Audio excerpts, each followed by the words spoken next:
The cold wind bit through the deserted streets as Mark drove his rental car up the cracked asphalt road leading to the Edgewood Hotel.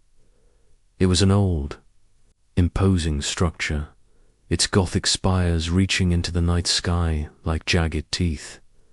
He had booked it on a whim, seeking a quiet weekend away from the chaos of city life. The lobby was dimly lit, the faint smell of mildew and waxed wood mingling in the stale air.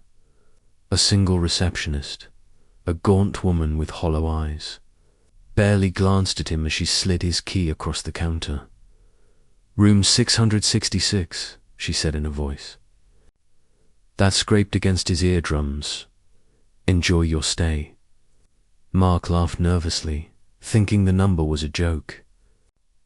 He had always been skeptical about the supernatural, about curses and demons. Yet, as he rode the creaking elevator to the 6th floor, a creeping unease settled over him.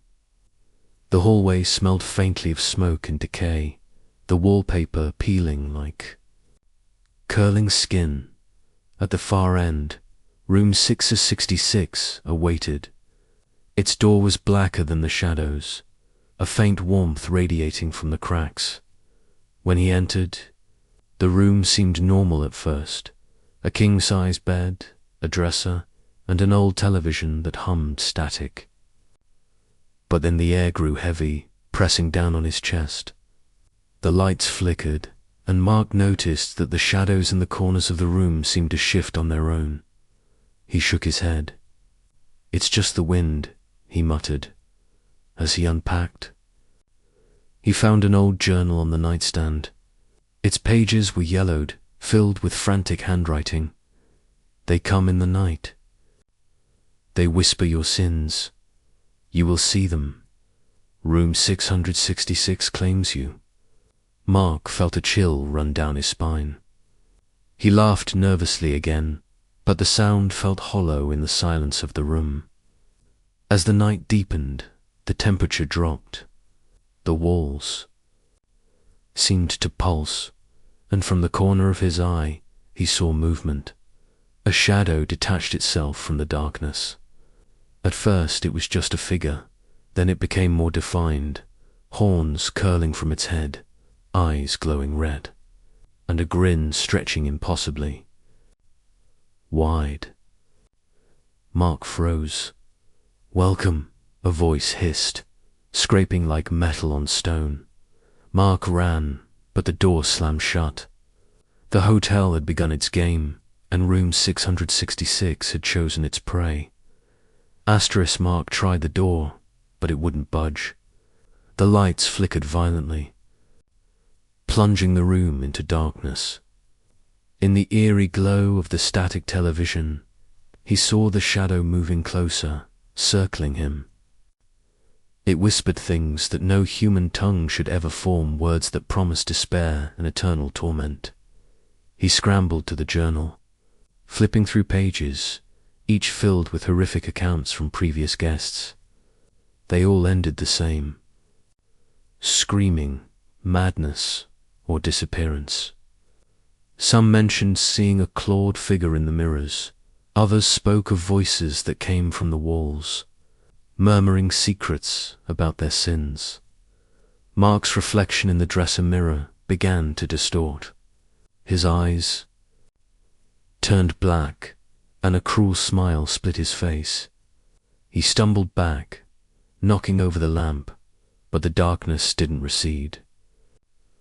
The temperature dropped so low that his breath became visible. Then the whispers escalated into screams. Doors in the hotel rattled violently. The bed lifted off the floor, tilting as if the room itself had become alive. Mark felt invisible hands claw at his skin. Pain shot through his body, yet no physical marks appeared. He tried to scream, but no sound came out. The shadow leaned in, its eyes burning into his soul. "You cannot leave," it said. "Not tonight, not ever."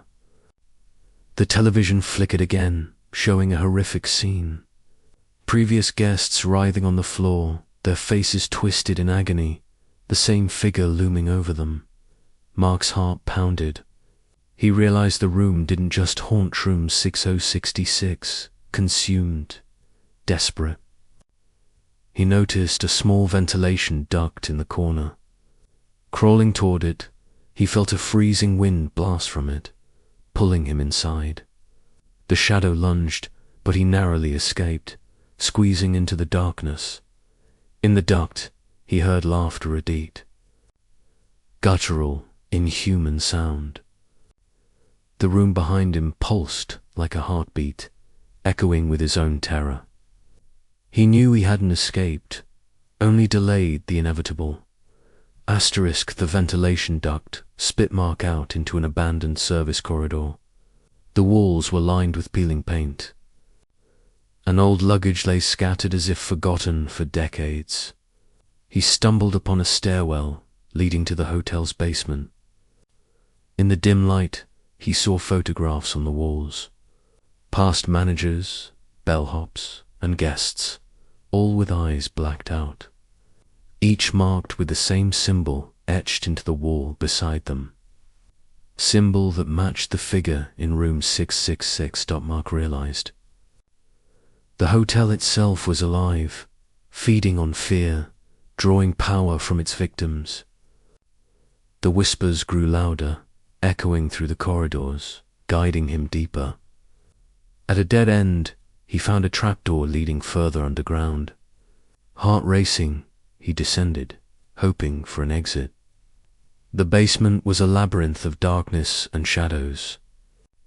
Faint candlelight revealed ritualistic symbols etched into the floor, alongside human-sized stains of a dark, dried substance. The figure from room 666 emerged from the shadows. Taller now, its form constantly shifting, horns scraping the ceiling. "You should not have come here," it said, voice echoing in the chamber like a chorus of the damned. "But now you are." Mine. Mark found an old maintenance office with a map of the hotel, noting a hidden staircase that led outside. He ran, the figure trailing, each step resonating like a drumbeat of doom. The shadows seemed to stretch infinitely, and the air grew thick with a sulphurous stench. At the staircase, Mark stumbled into the moonlight. For a moment, the hotel looked ordinary again, but the blackness in the windows hinted that it was still alive, watching. But Mark wasn't safe yet.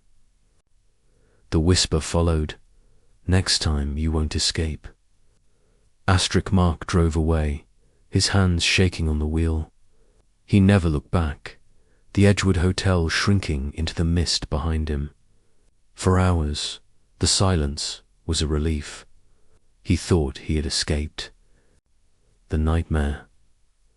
But when he arrived at his apartment, a new letter lay on the doormat. It was an old hotel key with a single note. "Room 666 is waiting." Panic surged. He dropped the key, but the shadows in his apartment lengthened unnaturally. The lights flickered. From the corner of his eye, he saw movements, something familiar, yet more terrifying. The figure stood there, grinning, eyes glowing red. Mark tried to run, but the door slammed shut, trapping him. His reflection in the mirror was no longer his own. The shadows coalesced, whispering promises of torment. And then, the last thing he saw before darkness consumed him completely was the figure pointing at him. Welcome home. No one ever found Mark. Room 666 had claimed another soul, leaving behind only whispers in the wind and the faint glow of its cursed windows. The Edgewood Hotel still stood, waiting for the next traveler foolish enough to check in. The devil in room 666 never sleeps.